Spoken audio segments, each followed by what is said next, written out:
Assalamualaikum warahmatullahi wabarakatuh. Perkenalkan, nama saya Abdul Qadir Jelani, NIM 20030030143 dari kelas IKOR B. Saya akan mempresentasikan hasil kerja saya. Materinya tentang tuas dan pengungkit. Mula-mula, yang pertama, pengertian tuas atau pengungkit. Gerakan-gerakan badan dihasilkan melalui sistem pengungkit. Tulang-tulang bekerja sebagai pengungkit yang digerakkan oleh kontraksi otot di dalam aktivitas olahraga. Prinsip pengungkit berlaku juga bagi benda di luar benda. Teknik-teknik dalam olahraga gulat banyak berdasarkan pada prinsip pengungkit. Apabila ada dua buah gaya yang bekerja pada suatu benda atau batang, bekerja berlawanan arah terhadap prosesnya, maka pada benda tersebut bekerja sebuah tuas. Dengan kata lain, tuas ialah suatu mekanisme penggerak pada sebuah benda berupa dua buah momen terkait yang bekerjanya berlawanan terhadap porosnya.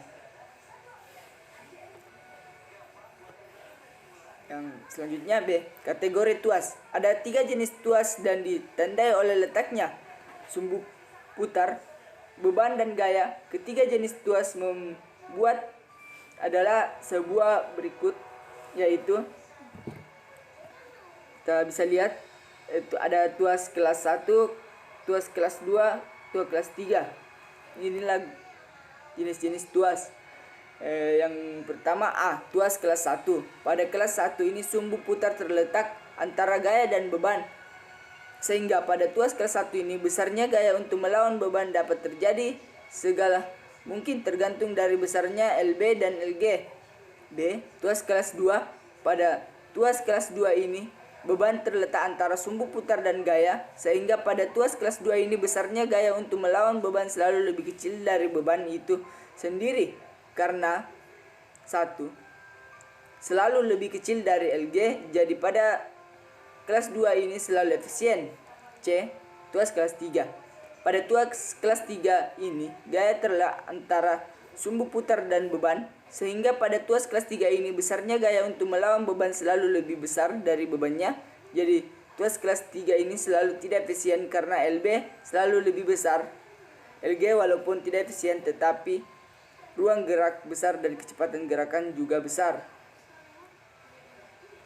Selanjutnya, kelas-kelas tuas tersebut cirinya ditentukan oleh posisi yang di tengah. Kelas 1 poros P yang di tengah, sedangkan kelas 2 beban B, dan kelas 3 kekuatan atau K yang ditentukan dari yang di tengah. Kesimpulan yang pertama, pada tuas kelas 1 besar G dapat terjadi segala kemungkinan tergantung dari besar 1B dan 1G.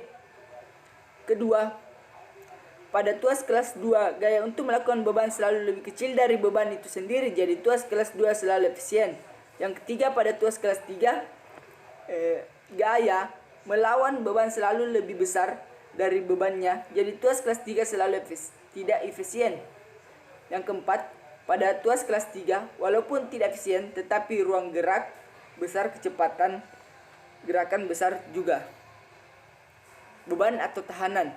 Beban atau weight yang terdapat pada mekanisme tuas merupakan gaya yang selalu arahnya ke bawah. Sebenarnya kekuatan yang kita kerahkan tidak selalu melawan beban, tetapi bisa juga berupa tahan, resting, yang arahnya bisa segala arah.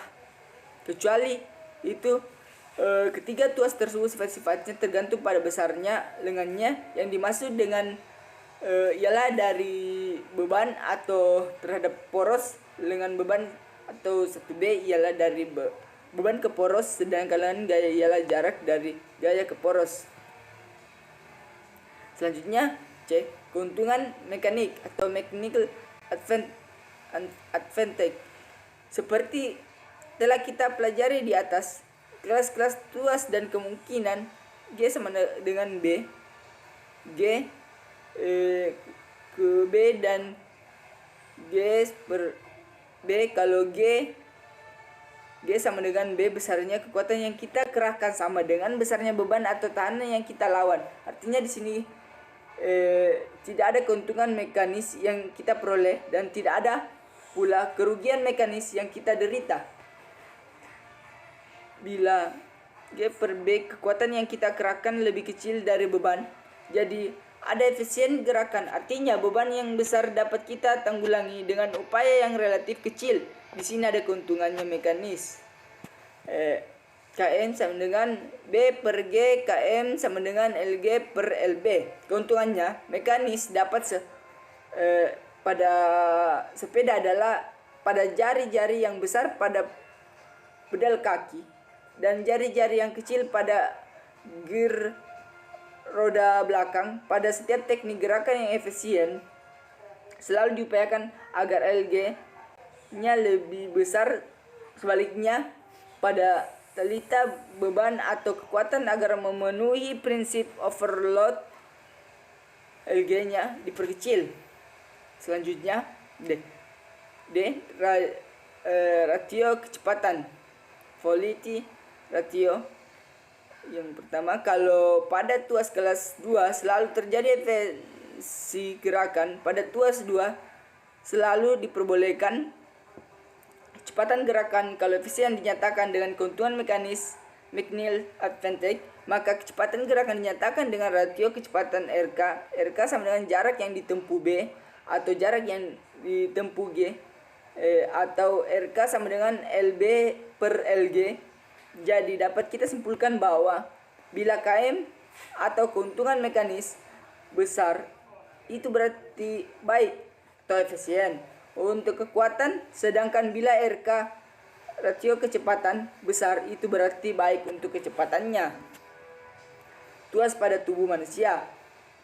Pada tubuh manusia terdapat juga 3 kategori tuas, yaitu kelas 1, tuas kelas 1, tuas kelas 2, dan tuas kelas 3.